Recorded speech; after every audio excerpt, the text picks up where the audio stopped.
Captain Marcus Chen had been staring at the holographic message for the better part of an hour, watching the ethereal blue figure repeat her words in perfect, unaccented English. The alien queen stood nearly 8 feet tall, her crystalline exoskeleton catching and refracting light in ways that made her appear almost divine. Her arms moved with fluid grace as she spoke, and her large, multifaceted eyes held an intelligence that was both alien and oddly familiar. Captain Chen of the Terran vessel Defiance, the recording began, her voice like wind chimes in a gentle breeze. I am Queen Zephyra of the Crystalline Dominion. Your species has proven most intriguing. I formally request an audience with you, and you alone, aboard my flagship. The terms of this meeting are non-negotiable, but I assure you, no harm will come to you or your crew during this encounter.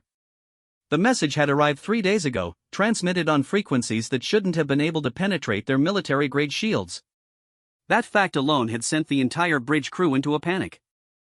The Crystalline Dominion had been humanity's greatest threat for the past 5 years, their technology so advanced that even humanity's greatest military minds could barely comprehend it. Marcus rubbed his temples, feeling the weight of command pressing down on him like a physical force. At 38, he was young for a captain of humanity's most advanced warship, but the war against the Dominion had accelerated everyone's careers. Those who survived, anyway. Sir? Lieutenant Sarah Rodriguez, his communications officer, approached cautiously. Admiral Fletcher is requesting another update on your decision. Marcus almost laughed. Decision. As if he had a choice. The Crystalline Dominion's fleet had appeared at the edge of the solar system 2 days ago, surrounding Earth with a formation of ships that dwarfed anything humanity had ever built. Each vessel was a work of art, composed of what appeared to be living crystal that pulsed with inner light. Their weapons had already been demonstrated on the outer colonies, turning entire planets into glass sculptures that served as monuments to their overwhelming power. Tell the Admiral I'm still reviewing the situation, Marcus replied, knowing it was a weak excuse but needing more time to think. The door to his ready room chimed, and Commander Elena Vasquez entered without waiting for permission.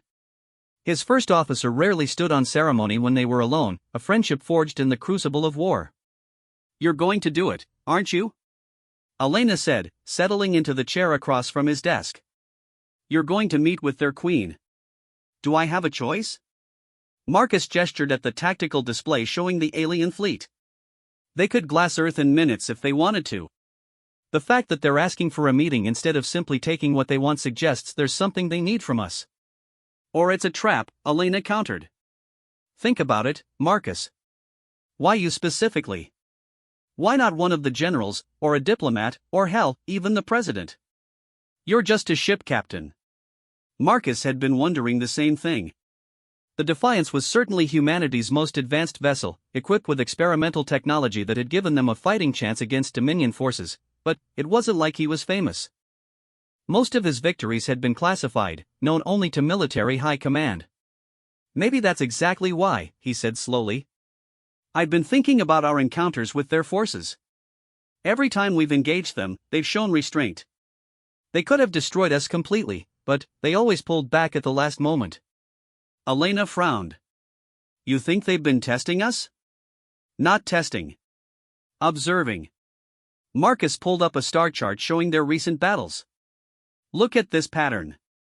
Every engagement has been in contested space, never near populated worlds.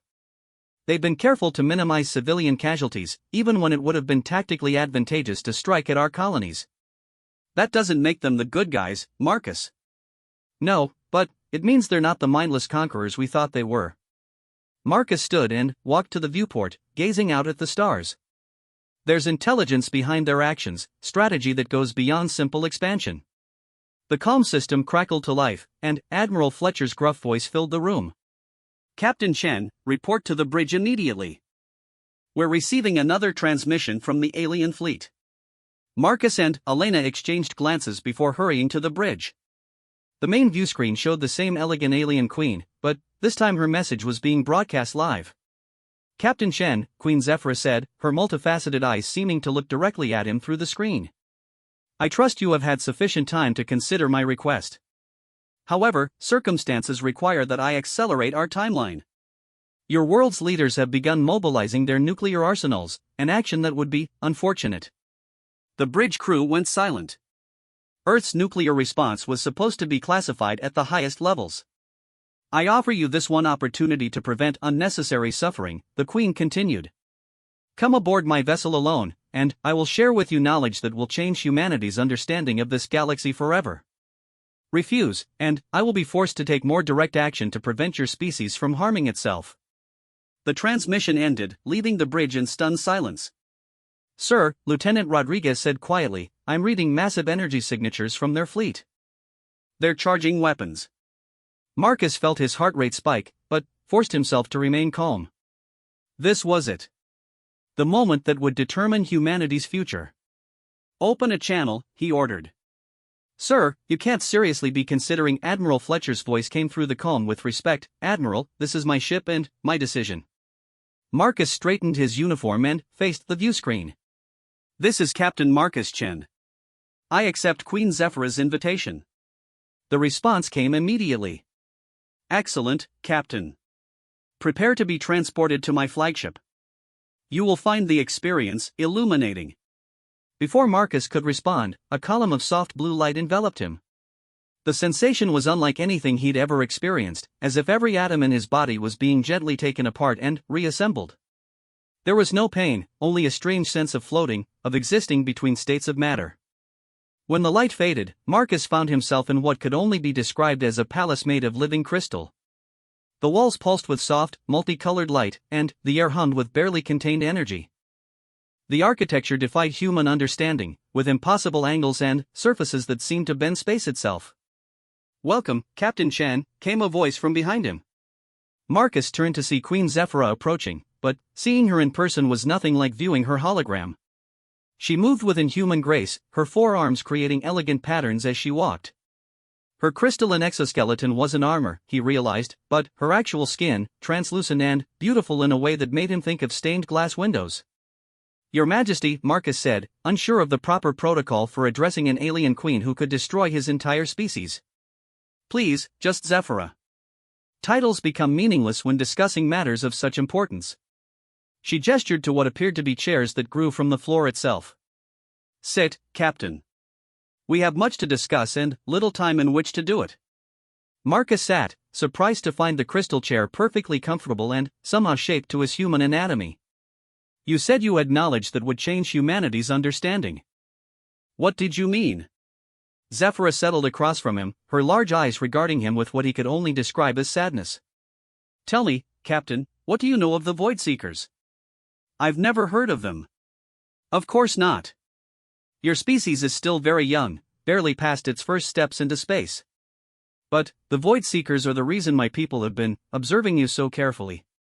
The crystal walls around them began to shift, displaying images that made Marcus's breath catch in his throat. He saw vast fleets of black ships, their hulls seeming to absorb light itself. Entire star systems were being consumed, their matter converted into more ships, more weapons. The Void Seekers are not from this galaxy, Zephyra explained. They come from the spaces between galaxies, from the cold void where no stars shine. They consume everything in their path, converting matter into their own twisted forms. They have already devoured 17 galaxies, and ours is next. Marcus felt his mouth go dry. How long do we have? At their current rate of expansion? Perhaps 50 of your years before they reach the outer rim.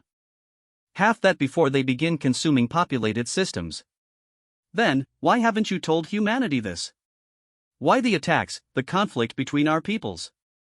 Zephyra's crystalline features seemed to shift, expressing an emotion Marcus couldn't quite identify. Because, Captain Chen, your species possesses something that no other race in this galaxy has ever demonstrated. Something that the Void Seekers have never encountered. What's that? The ability to adapt and overcome seemingly impossible odds through sheer determination and ingenuity. In our language, there is no word for what you humans call impossible. We have studied your history, your wars, your achievements. Time and time again, when faced with extinction, your species has found ways to survive and thrive. Marcus leaned forward. You've been testing us. The attacks, the restraint in your tactics. You wanted to see how we'd respond to an overwhelming threat. Precisely. And you have exceeded every expectation. Your technology advances at a rate that defies logic. Your tactical adaptability is remarkable. Most importantly, you refuse to surrender even when defeat seems certain. The implications hit Marcus like a physical blow. You want us to help you fight the Void Seekers. More than that, Captain. We want humanity to lead the resistance. Every species in this galaxy will need to unite if we are to have any chance of survival, and, from our observations, humans are uniquely suited to coordinate such an effort. Marcus stood and walked to where the walls displayed images of human achievements. He saw the first moon landing, the colonization of Mars, the development of faster-than-light travel. But he also saw the wars, the conflicts, the tendency toward violence that had nearly destroyed his species several times. "You're asking us to set aside our conflict and work together," he said. "But how can we lead others when we can barely cooperate among ourselves? Because that very conflict has made you stronger. Every challenge your species has faced has forced you to innovate, to find new solutions. The Void Seekers have never encountered a species that thrives on adversity." Zephyra stood and approached him, her crystalline hand resting gently on his shoulder. The touch was warm, almost electric, and Marcus could feel the sincerity in her words. "I did not request this meeting to threaten your world, Captain Chen. I came to offer you a choice. Join us willingly, and we will share our technology, our knowledge, everything we have learned about the Void Seekers. Together, we might stand a chance. And if we refuse? Then, the crystalline dominion will be forced to take more direct action to prepare this galaxy for what is coming. Your species will survive, but as a protected ward rather than as partners in this fight." Marcus understood the implications. Humanity could remain independent and face the Void Seekers unprepared, or they could accept subjugation in exchange for protection. Neither option sat well with him. "There's a third choice, isn't there?" he said slowly. "That's why you specifically requested me." Zephyra's eyes seemed to brighten. "You begin to understand." "Yes, Captain, there is a third path. But it will require sacrifices from both our peoples, and courage beyond anything either of us has previously demonstrated." Marcus felt the weight of his entire species' future settling on his shoulders. Whatever choice he made in this crystalline palace would echo through history, determining whether humanity faced the coming darkness as slaves, subjects, or something entirely different. "Show me," he said simply. Zephyra smiled, an expression that transformed her alien features into something almost human. "Very well, Captain Chen. But, I warn you, what you are about to learn will change not only your understanding of this galaxy, but your perception of what it truly means to be human." The crystal walls around them began to shift and change, displaying star charts and tactical projections that stretched Marcus's mind to its limits. As he watched, he began to understand the true scope of what they were facing, and, slowly, impossibly, he began to see how humanity might not just survive the coming war, but emerge from it stronger than ever before. But, first, he would have to convince two entirely different species to trust each other with their very existence. And, in the back of his mind, Marcus couldn't shake the feeling that Queen Zephyra hadn't told him everything yet. Her intentions, as she'd said, were about to take him by surprise in ways he couldn't possibly imagine. The star charts floating around Marcus showed formations and battle plans unlike anything in human military doctrine. Instead of traditional fleet deployments, he was looking at something that resembled a three-dimensional web, with interconnected nodes spanning multiple star systems. "This is how the Void Seekers operate," Zephyra explained, her forearms gracefully manipulating the holographic displays. "They don't simply invade.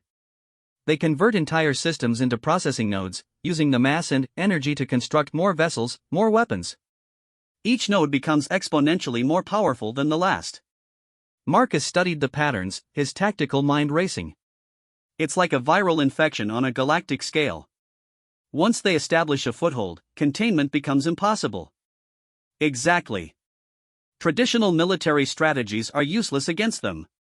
Direct confrontation only provides them with more resources to consume.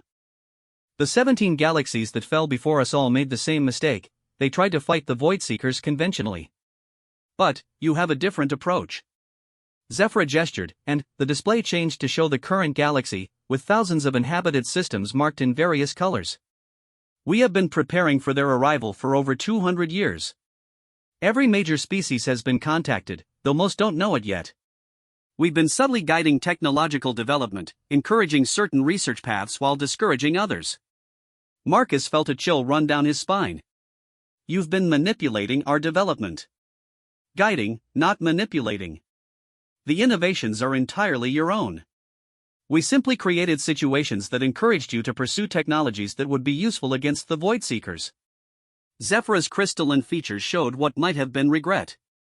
The conflicts between human factions, the resource scarcities that drove faster-than-light research, even the attacks by my own forces.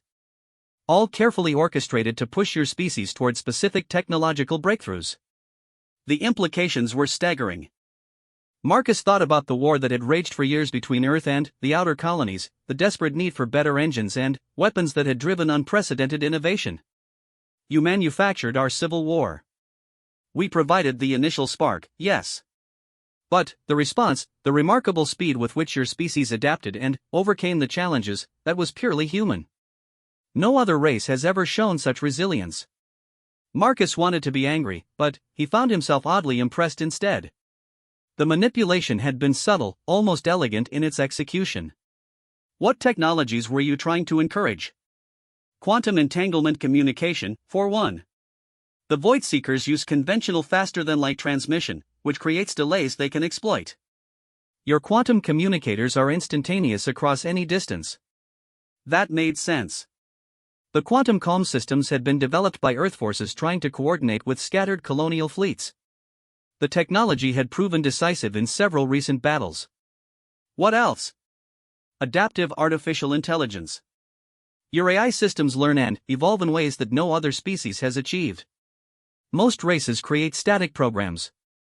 Humans create digital minds that grow stronger through experience. Marcus thought about Arya, the AI that ran the Defiance.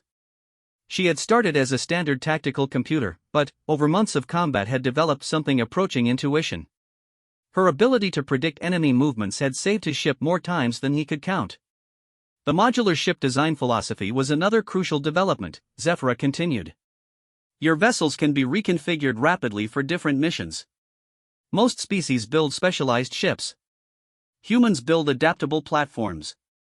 Because we couldn't afford to build dedicated fleets, Marcus realized. We had to make every ship versatile. Necessity bred innovation, yes. But, the final piece, the most important element, we could not artificially encourage. Which is? Zephyra paused, her multifaceted eyes studying him intently. The human concept of sacrifice for strangers. Your species regularly risks individual lives for people they've never met, from cultures they barely understand. This is so rare that most galactic languages have no word for it. Marcus frowned. Surely other species care about their own kind? Their own kind, yes. Their families, their communities, their nations. But, humans extend this protection to anyone they perceive as innocent or in need of help. You have soldiers who died defending alien colonies they'd never visited. This capacity for empathy across species barriers is unprecedented. The crystal wall shifted to show footage from recent battles. Marcus watched human ships positioning themselves between crystalline forces and civilian transports, taking damage to protect people who weren't even human. He'd ordered some of those maneuvers himself, never thinking of them as unusual. This is why we need humanity to lead the alliance, Zephyra explained. The other species will follow humans because they trust that you'll protect them, even at cost to yourselves. They won't extend that trust to us. Because you've been manipulating them too. Because we've been preparing them, yes. But, also because our species is fundamentally different from yours. We think in terms of centuries, of long-term survival. Humans think in terms of immediate moral imperatives.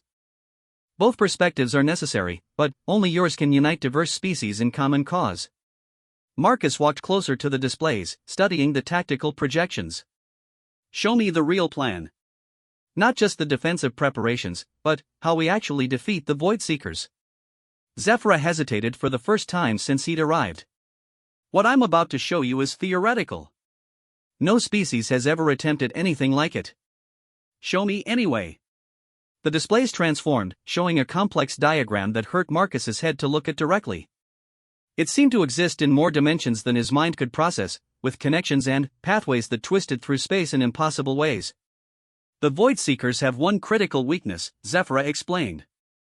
Their entire network is quantum entangled.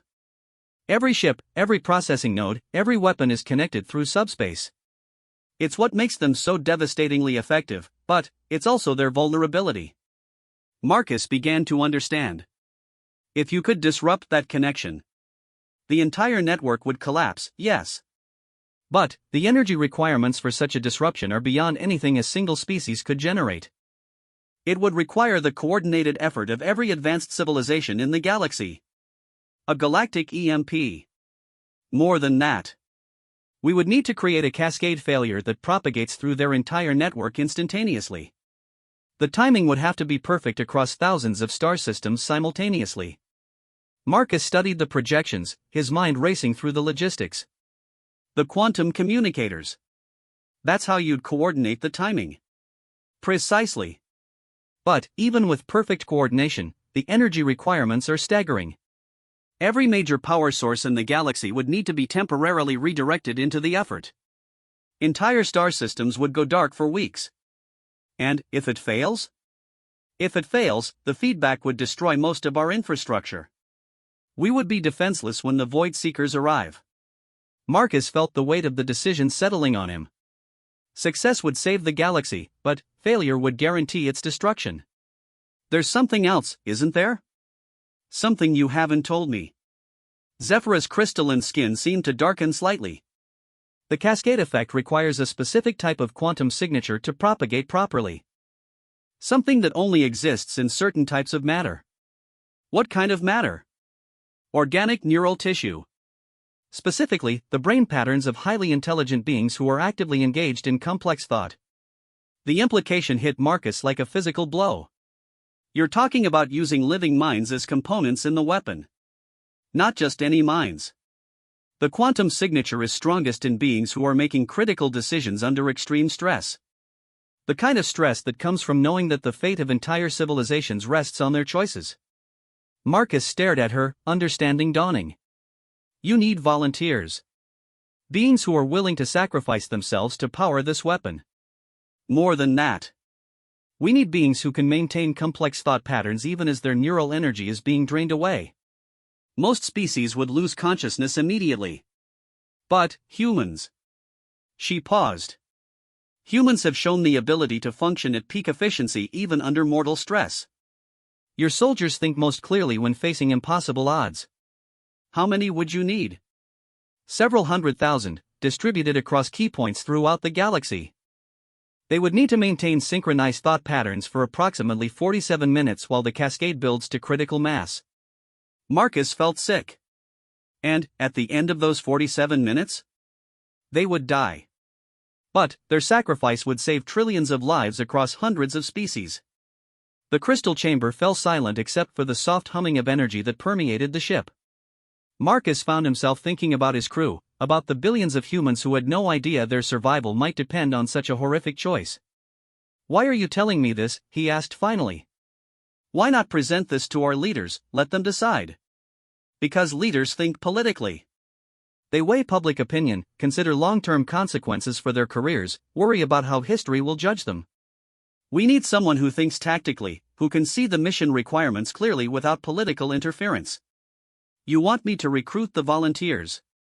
We want you to understand what we're asking of humanity. The other species will follow your lead, but they'll need to see that humans are willing to bear the greatest burden. If Captain Marcus Chen can convince several 100,000 of his people to die for aliens they've never met, then perhaps the galaxy has a chance.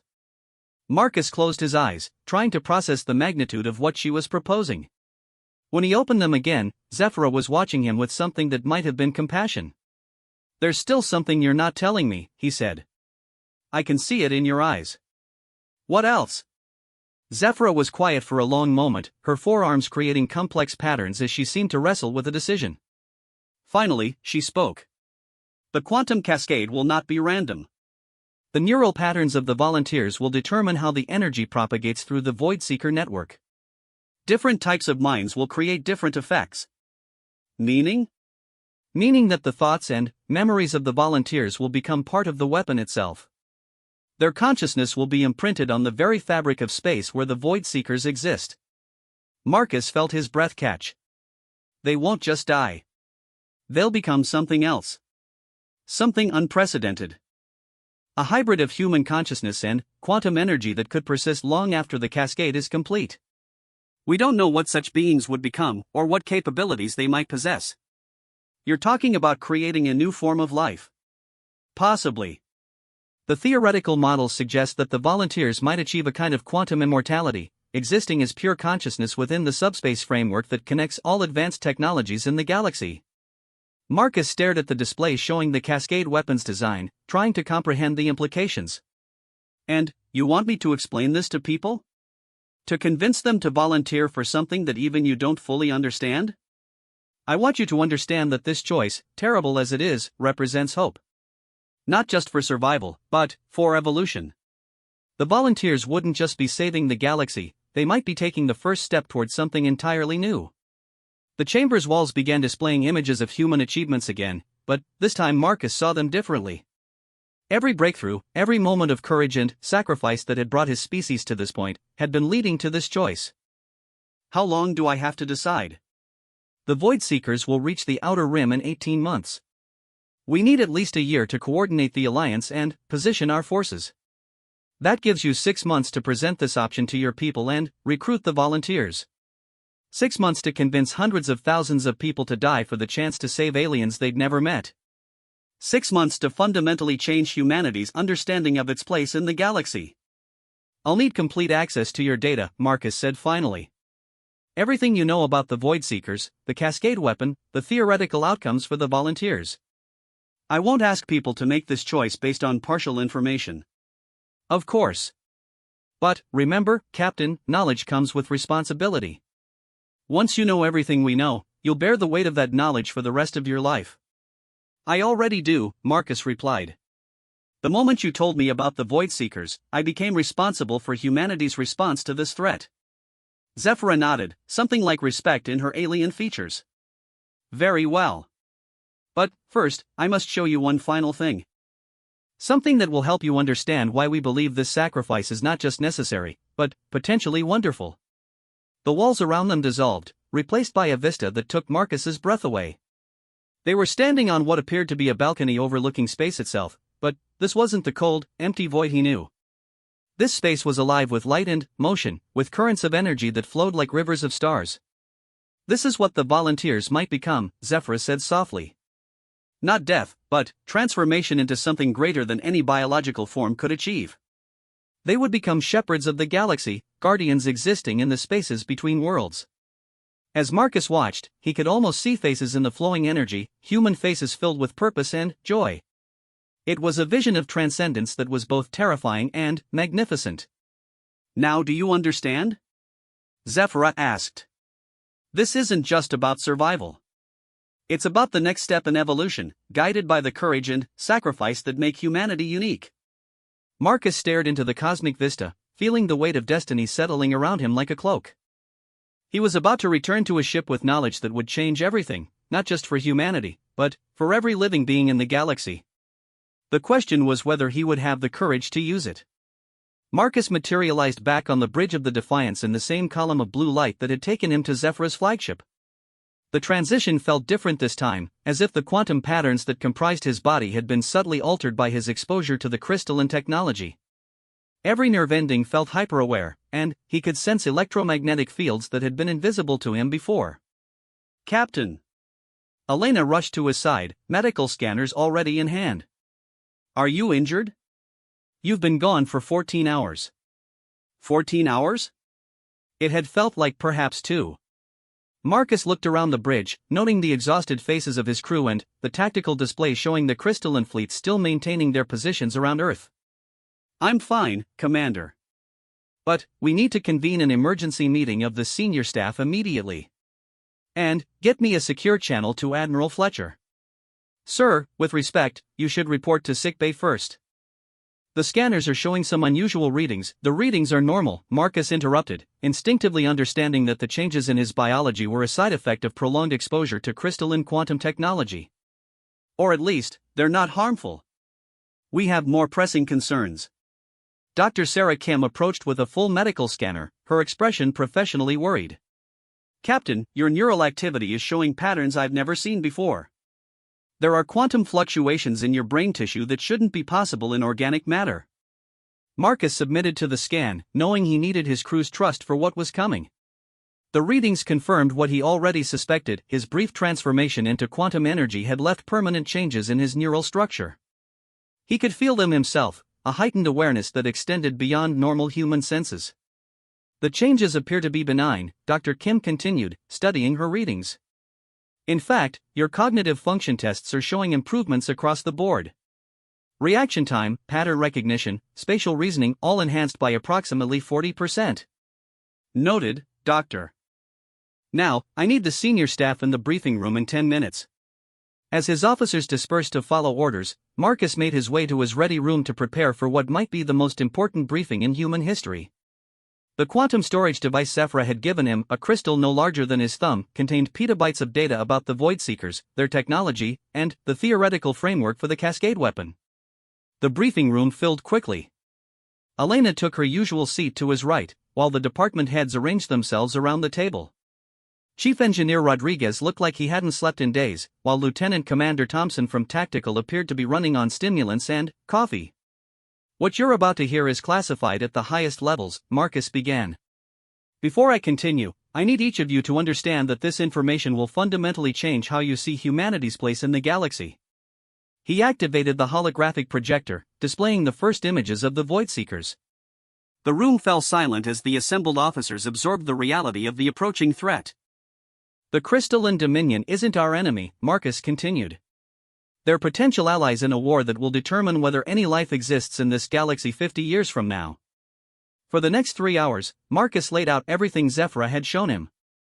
The manipulation of human development, the nature of the Void Seekers, and the theoretical possibility of stopping them through a coordinated galactic effort.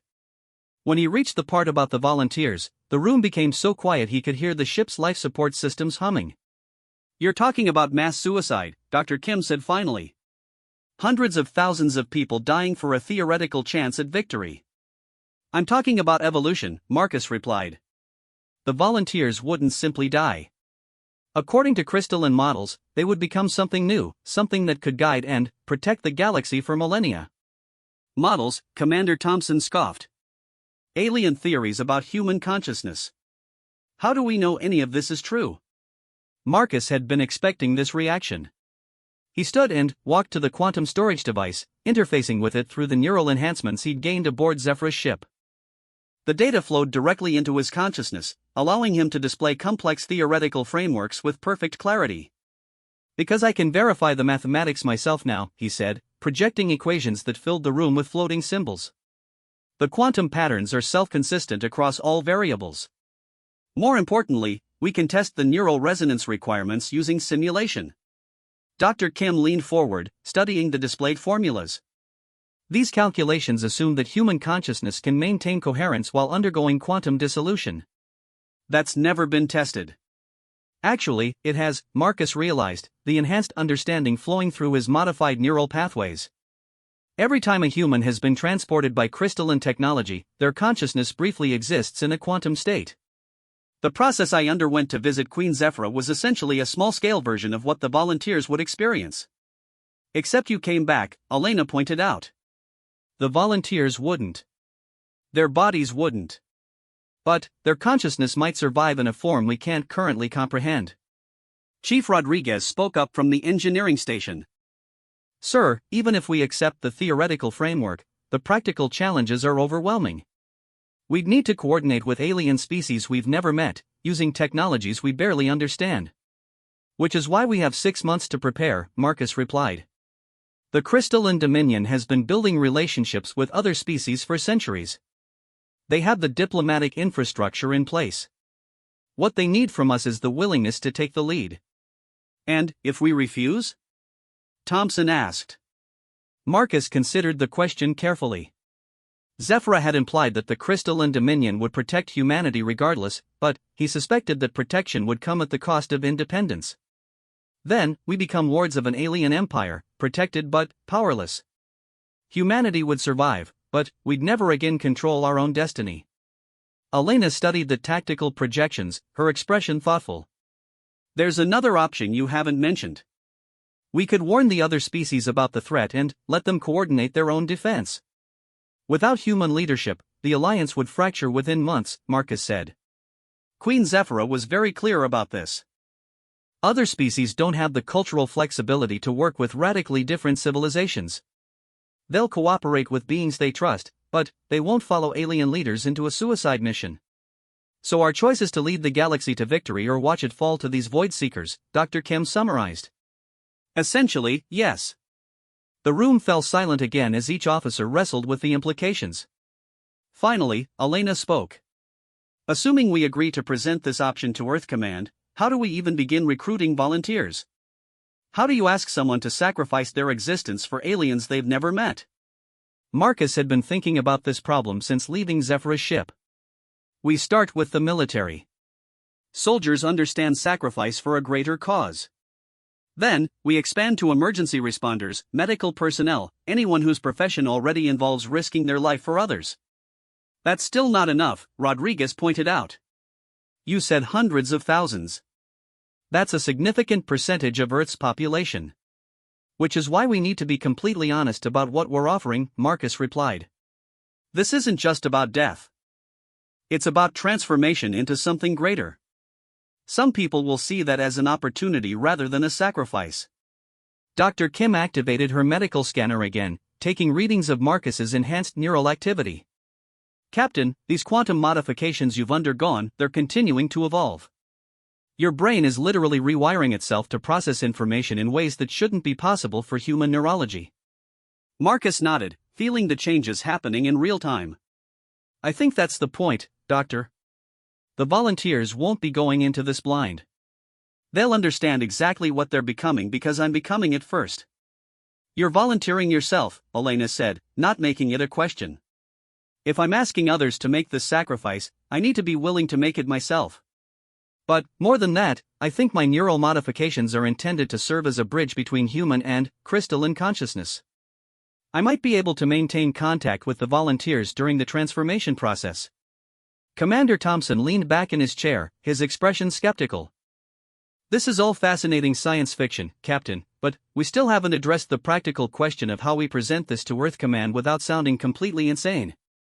Marcus smiled grimly. We don't present it to Earth Command first. We present it directly to the people who would volunteer. Sir? Elena's voice carried a note of alarm. Think about it. Politicians and military leaders will debate this for months, weighing political ramifications and public opinion. But the people who would actually volunteer, soldiers, first responders, explorers, scientists, they'll understand the necessity immediately. Dr. Kim frowned. You're talking about bypassing the entire chain of command. I'm talking about trusting the judgment of the people whose lives are on the line. We present the facts, explain the stakes, and let volunteers come forward. Once we have a significant number of people willing to participate, the political leadership will have to take it seriously. Chief Rodriguez pulled up the engineering specifications for the Cascade weapon. Sir, even with volunteers, the technical challenges are staggering. We'd need to construct quantum resonance chambers across thousands of star systems, each one calibrated to work with human neural patterns. The Crystalline Dominion has already begun preparing the infrastructure, Marcus replied. They've been positioning construction fleets throughout the galaxy for the past century. What they need from us is the biological component, the human consciousness that can power the weapon. Elena studied the tactical displays, her expression calculating. How long would we have between initiating the cascade and the moment the volunteers transform? 47 minutes of synchronized thought. Enough time for final messages, for the volunteers to understand what they're accomplishing. And, after the cascade? Marcus interfaced with the quantum storage device again, accessing deeper layers of crystalline data. The information flowed through his enhanced neural pathways like liquid light, revealing possibilities that both excited and terrified him. According to the theoretical models, the volunteers would exist as quantum consciousness distributed throughout the galaxy's subspace framework. They'd be connected to every advanced technology, every faster-than-light communication system, every quantum computer. In effect, they'd become the galaxy's nervous system.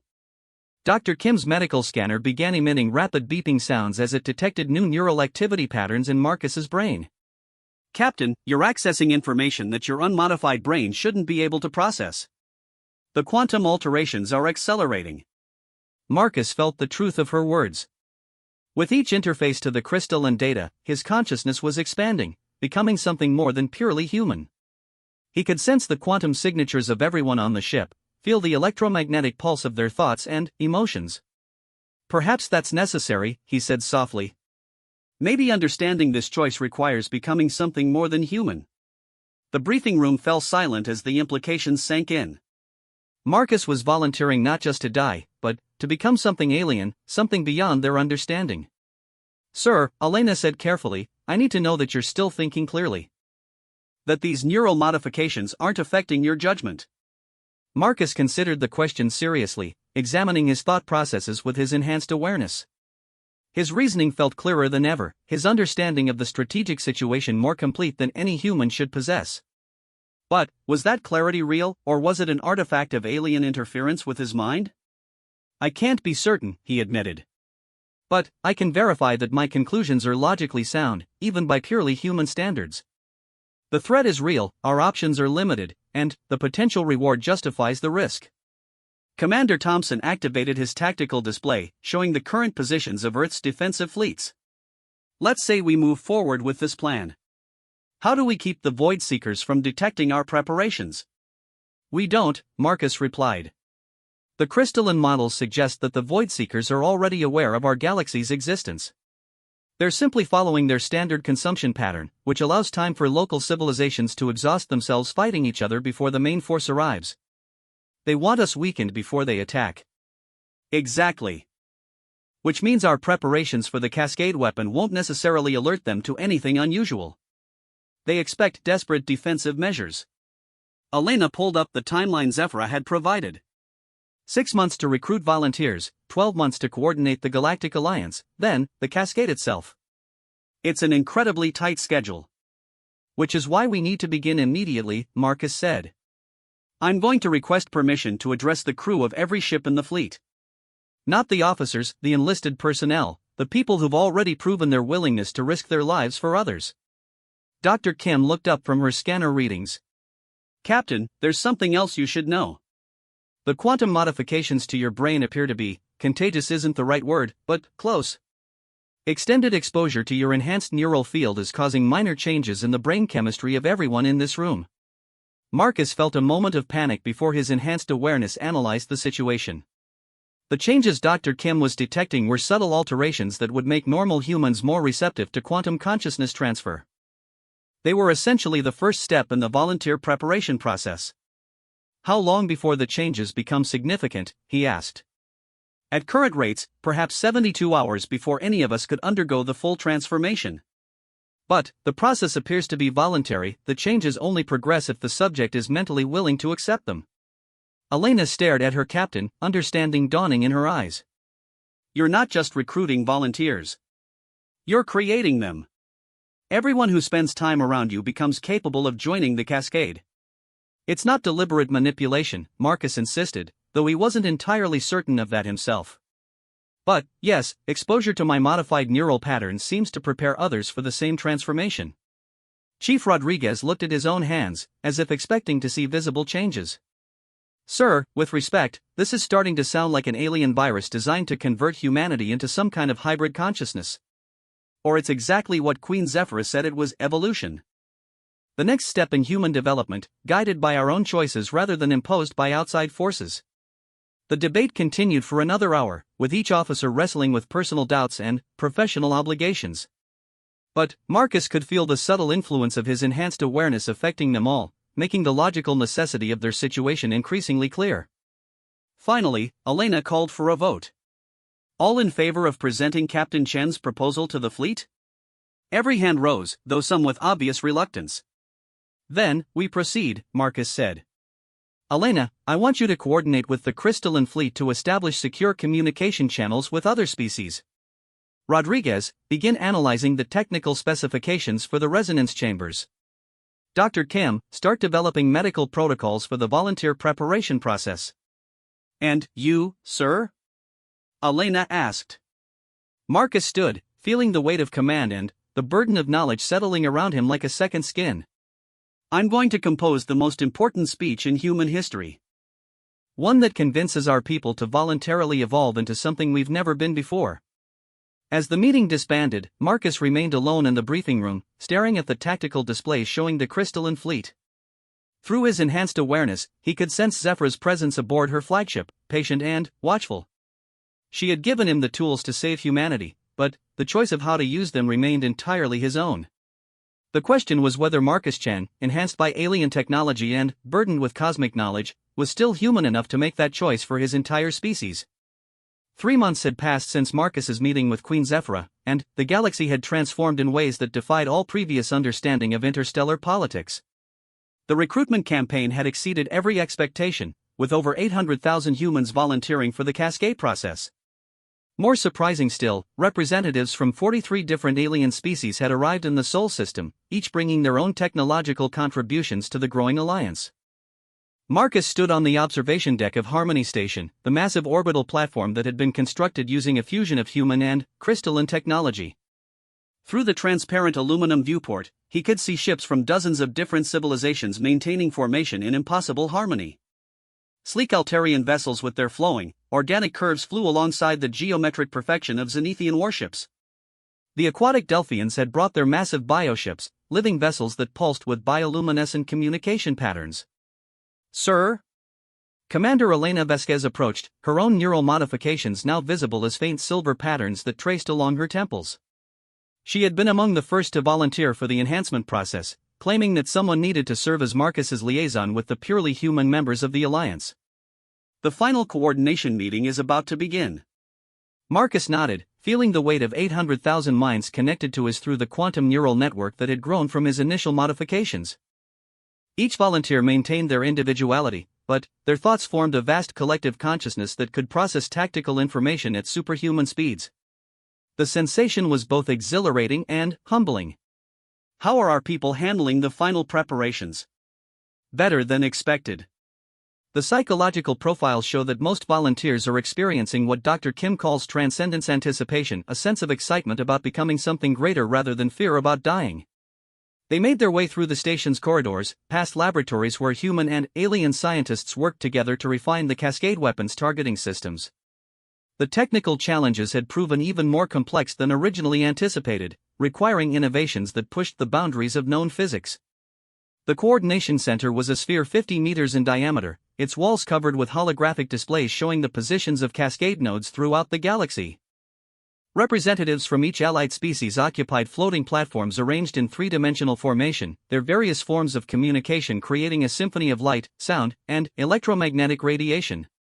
Queen Zephra's platform descended as Marcus entered, her crystalline form now familiar and somehow comforting. "Captain Chen. The final verification protocols are complete. We can begin the cascade sequence at your command." Marcus looked around the sphere at the assembled beings who had committed their civilizations to this desperate gamble. The Altarians with their feathered crests and musical voices. The Zenithians whose silicon-based physiology allowed them to interface directly with quantum computers. The massive, tentacled forms of the deep space void dwellers, who had abandoned their homeworld centuries ago to wander the galaxy as nomads. "Are all species reporting ready status?" he asked. A chorus of affirmations filled the sphere in dozens of different languages, translated in real time by the quantum neural network. Every civilization had committed their most advanced technology to powering the cascade, accepting the risk that failure would leave them defenseless against the approaching void seekers. "Then, we proceed," Marcus said. "Initiate the final countdown sequence." The sphere's walls transformed into a real-time tactical display of the entire galaxy. 800,000 human volunteers were positioned at cascade nodes throughout Allied space, each one linked to quantum resonance chambers that would channel their consciousness into the weapon system. The technical magnificence of the coordination was breathtaking, millions of calculations performed simultaneously across interstellar distances with perfect synchronization. "Cascade nodes report full operational status," announced the collective voice of the volunteer network, speaking through Marcus's enhanced neural interface. "All volunteers are prepared for consciousness transfer." Marcus felt the weight of 800,000 minds touching his own, each one radiating calm determination. These weren't victims being sacrificed, but pioneers choosing to evolve into something unprecedented. Their collective courage humbled him. "Sir," Elena reported from her tactical station, long-range sensors are detecting the Void Seeker advance fleet. They're 18 hours ahead of schedule. The tactical display zoomed to show the galaxy's outer rim, where space itself seemed to be dying. The Void Seekers had arrived not as ships, but as a fundamental alteration of reality itself. Stars were going dark, their matter and energy converted into expanding networks of crystalline structures that pulsed with malevolent purpose. How long until they reached the first inhabited systems? Marcus asked. At current expansion rate, 6 hours, replied Dr. Thane, the Zenithian tactical coordinator. His silicon-based voice carried harmonics that spoke of barely contained fear. The consumption rate is accelerating beyond all previous models. Marcus felt the volunteer network's reaction to this news, not panic, but a sharpening of resolve. They understood that the galaxy's last hope now rested on their willingness to transcend biological existence. Queen Zephyra, can the Cascade weapon be deployed early? Yes, but the probability of success drops by 37% without full preparation time. The quantum resonance patterns need optimal alignment for maximum effectiveness. Marcus closed his eyes, feeling the weight of the decision. Wait for optimal conditions and risk the Void Seekers destroying key systems before the weapon could be deployed, or act immediately with reduced chances of success. The volunteer network's consciousness touched his mind, and, suddenly, he wasn't making the decision alone. 800,000 human minds considered the tactical situation simultaneously, processing variables and outcomes with collective intelligence that transcended any individual capacity. We deploy now, the network spoke through Marcus's voice. Optimal conditions mean nothing if the galaxy is consumed before we can act. The sphere erupted in activity as every species began final preparations. Energy readings spiked throughout the station as quantum resonance chambers across the galaxy synchronized their activation sequences. The volunteer network began its final mental preparations, their consciousness already starting to separate from purely biological patterns. Initiating consciousness transfer in T-60 seconds, announced the Cascade control system, its artificial voice carrying an undertone of reverence for what was about to occur. Marcus felt Elena's hand on his shoulder, her neural modifications allowing her to share the emotional impact of what they were witnessing. 800,000 humans were about to voluntarily evolve beyond biological existence, becoming something that had never existed before. "Captain," came a transmission from Admiral Fletcher aboard the Earth defense platform. The entire planet is watching. Whatever happens in the next hour, history will remember that humanity chose courage over survival. 30 seconds to consciousness transfer. Marcus opened his eyes and looked directly into Queen Zephyra's multifaceted gaze. Will they remember who they were? They will remember everything, and become something infinitely more. Your species' capacity for growth continues to exceed our highest projections. 10 seconds to transfer initiation. The galaxy held its breath. Across thousands of star systems, human volunteers prepared to sacrifice their individual existence for the possibility of collective transcendence. The quantum resonance chambers hummed with barely contained energy, ready to convert biological consciousness into pure quantum information. Transfer initiated.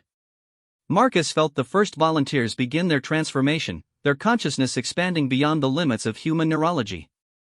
Instead of death, he sensed rebirth, 800,000 minds becoming part of something vast and magnificent, their individual personalities preserved within a collective that spanned the galaxy itself.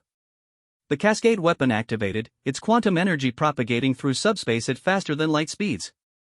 The Void Seeker network, accustomed to consuming passive resistance, encountered something entirely unexpected, an active consciousness that fought back with the accumulated courage and determination of humanity's finest. The tactical display showed the weapon's effects in real time. Void Seeker vessels throughout the galaxy simply stopped, their conversion processes halting as the Cascade disrupted their quantum coordination.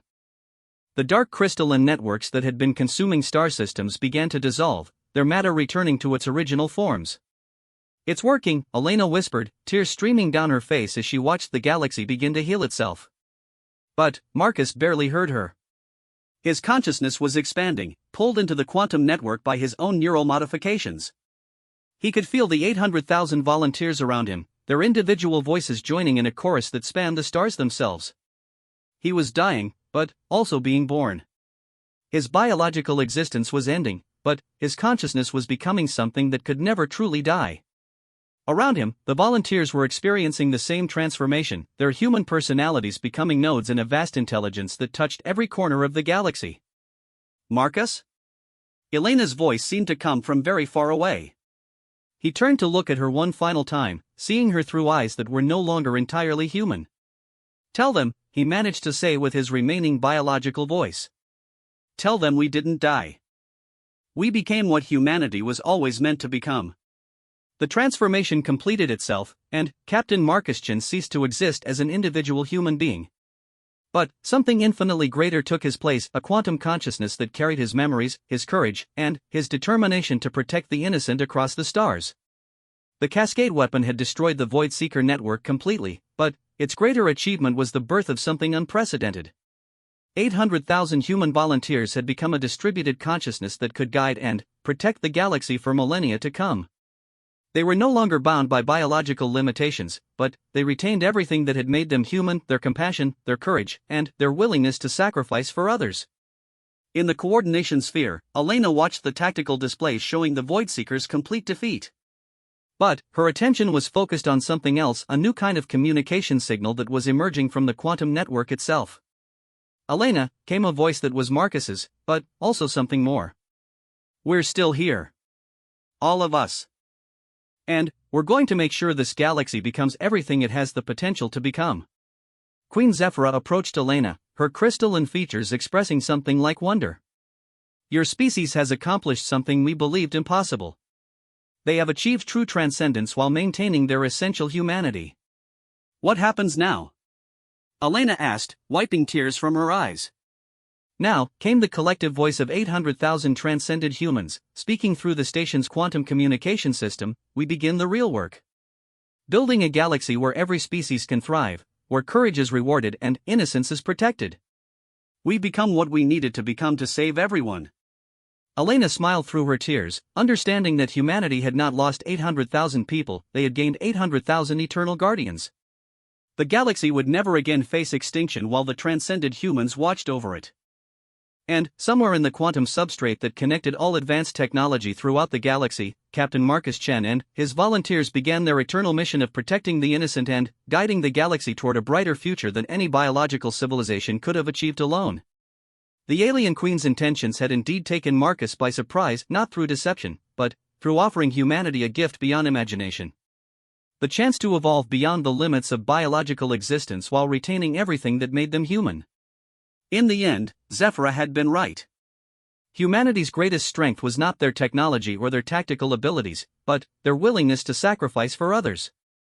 And, now that willingness had transformed them into something that could protect the entire galaxy for all eternity.